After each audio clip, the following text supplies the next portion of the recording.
नमस्कार, मी कीर्ती गायकवाड. स्वागत आहे आपलं आय न्यूज 28 मध्ये. चला तर मग जाणून घेऊयात महाराष्ट्रातल्या ताज्या घडामोडी. जिल्हा नियोजन समितीची बैठक श्री गणेश नाईक पालघर पालकमंत्र्यांच्या उपस्थितीत संपन्न. पालघर जिल्ह्यातील विकास कामांचा संबंधित जिल्हा नियोजन समितीची बैठक नवनिर्वाचित पालकमंत्री तथा वने राज्यमंत्री श्री गणेश नाईक यांच्या प्रमुख उपस्थितीत पालघर जिल्हाधिकारी कार्यालय येथे पार पडली.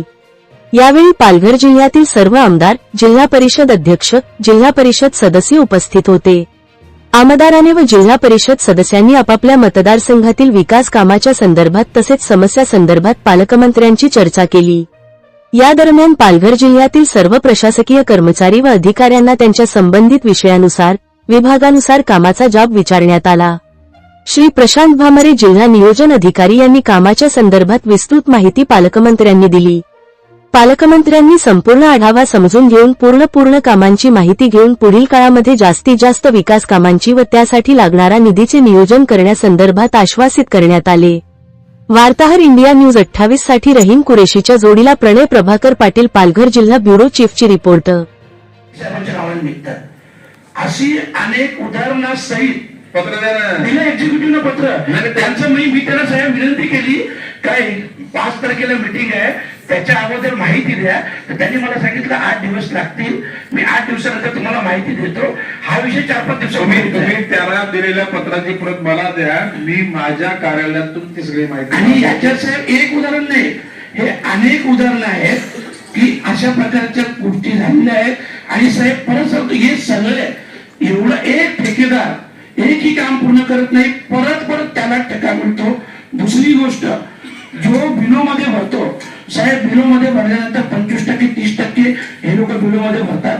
बिलोमध्ये भरल्यामुळे यांना काम मिळतो आणि काम मिळाल्यानंतर वर्ष 2 वर्ष हेच कॉन्ट्रॅक्टर काम करत नाही आणि नंतर अधिकाऱ्यांची संगनमत करून परत जो 25% बिल असतो तो ऍड केला जातो आणि परत 100% रक्कम किंवा त्याच्यापेक्षा जास्त रक्कम ही तो ठेकेदार घेतो. याच्यात सगळ्यांची संगनमत आहे. तर याची आपण चौकशी करावी. सन्मान्य खासदार सुरेशजी म्हात्रे, तुम्ही उदाहरणासहित अशा प्रकारची प्रकरण संबंधित अधिकाऱ्यांना, अथॉरिटीला तुम्ही कळवा, त्याची कॉपी मला द्या. मी स्वतः त्या खात्याच्या मंत्री महोदयांच्याकडे त्याची तक्रार करून त्या घटकांना, आणि बाब असे की जर प्रूव्ह झालं तर being a guardian minister I have right to take action.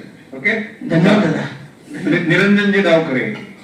धन्यवाद अध्यक्ष महोदय. आपल्या परवानगीने या नियोजन बैठकीच्या समोर आयत्या वेळेस काही सूचना या आता ते मँग्रोव्ह हे फॉरेस्टशी कनेक्टेड आहे, माहिती तुम्हाला का नाही?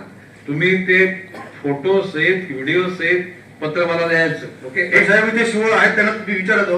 कारण कसं 1984-85 डहाणू ग्रामपंचायत होती, त्यावेळेसच्या ग्रामपंचायतीचे जे कर भरलेले आहेत पावत्या त्यांच्याकडे, आणि आज त्यांना सांगतात की हे तुमचं अतिक्रमण आहे आणि बेदिक्कतपणे तोडा लावलं. तर आमचं म्हणणं असं आहे की कुठेतरी समंजसपणाने मार्ग काढला पाहिजे, त्यांच्याशी आपण बसलं पाहिजे. होताना दिसत नाही. निकोलेजी, माननीय जिल्हाधिकारी महोदयांना मी सांगतो की एक दिवशी मुख्य अधिकारी डहाणू नगरपालिकेच्या बोलून घ्या. कसं म्हणजे शाळेतले विद्यार्थी जरा विल रिस्पेक्ट द्या. कोण भाऊ जरा. हा, निकोले साहेबांचं जे काय म्हणणं आहे ना, ते जरा आपण जनतेला उत्तरदायी आहोत. सगळ्या कायदा पुस्तकात लिहिलं तसा प्रकारचं अंमलबजावणी करायचं झालं तर मशीन सारखं काम होईल. काय माहिती, म्हणजे टीम जसे म्हणजे फटाफट तयार होतात. आपल्याला तसं भावना शून्य नाही काम करायचं. We must connect with the people. आता निकोलेंची जी काय भावना आहे ती तुम्ही एक दिवशी त्यांना कुठेतरी तुमच्या कार्यालयात बोलवा, त्यांची भावना समजून घ्या. तुम्हाला काय अडचणीचं असेल तर यू इन्फॉर्म बोडके साहेब, आणि त्याच्याकडे पलीकडे असेल तर मला इन्फॉर्म करा. ओके, चला. नाही, एक मिनिट. दुसरे जे विषय बोलले ना तुम्ही, ते सगळे पत्र मी लिहितो तसं. ओके, फक्त एकच आहे शेवटचं. बोला. पोलीस खात्याशी निगडीत आहे. बोला. माझ्या मतदारसंघामध्ये तलासरी येथील झरी येथील अशोक धोडी हे आपण त्या दिवशी आलो तर आपल्यासमोर पण त्यांचं कुटुंब आलं होतं.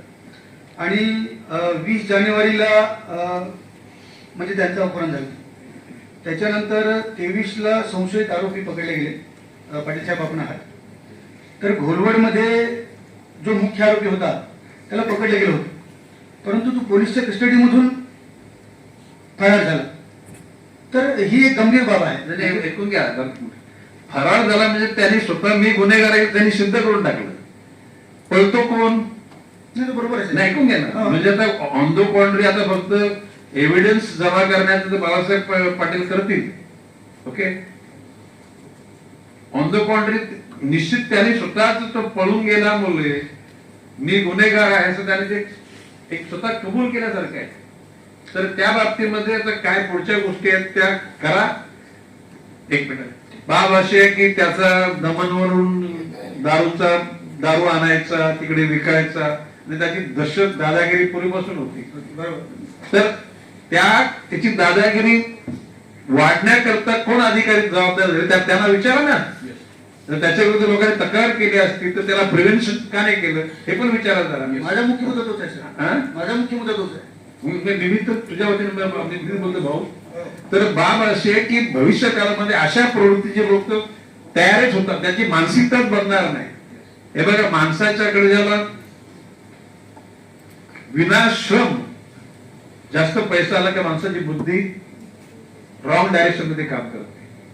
जर का कष्टाचा जर पैसा असेल तर माणूस तो पैसा वापरताना सुद्धा फार विचारपूर्वक वापरतो. आता त्याच्या भावानेच त्याला म्हणजे त्या दोन भावांचा आणि तो मी जी माहिती घेतली इज टोटली क्रिमिनल. ऐकला का? तर त्या बाबतीमध्ये निकोलेंनी ज्या भावना व्यक्त केल्या त्या कुटुंबाने त्या दिवशी आपल्याला भेटलं होतं. त्याचा मुलगा भेटला, पत्नी भेटली प्रॅक्टिकली. आणि किती नालायक लोक ती गाडी नेऊन तिथे टाकली कशी 40 फूट पाण्यामध्ये. ते काढताना क्रेनने काढली, मग ती आतमध्ये कशी गेली? ते कडावरून त्या खादांच्या कडावरून ढकलून दिली गाडी आणि ते कॅमेऱ्यामध्ये येऊ नये म्हणून त्यांनी पूर्ण प्रयत्न केला, आपल्या रोडने गेला. परंतु जो 300 कॅमेरे पूर्ण व्हेरीफाय केल्यानंतर ती मिळाली गाडी. अच्छा, मग तुम्ही 50 फूट पाण्यामधून गाडी काढली. म्हणजे याला कोल्ड ब्लडेड क्रिमिनल होतं. थंड रक्ताचे जे गुन्हेगार असतात तशांचा माणूस आहे. तो पकडला गेला का अजून?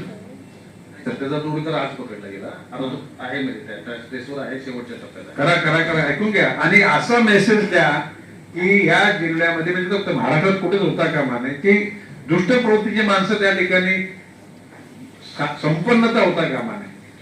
सर्वसामान्य लोकांशी समरस झालेली माणसं मोठी झाली, दुसऱ्यांची सुख दुःख जाणणारी, तर त्या आनंद असतो त्या गोष्टीचा. बघा साहेब, येस बाळासाहेब. Okay, yes.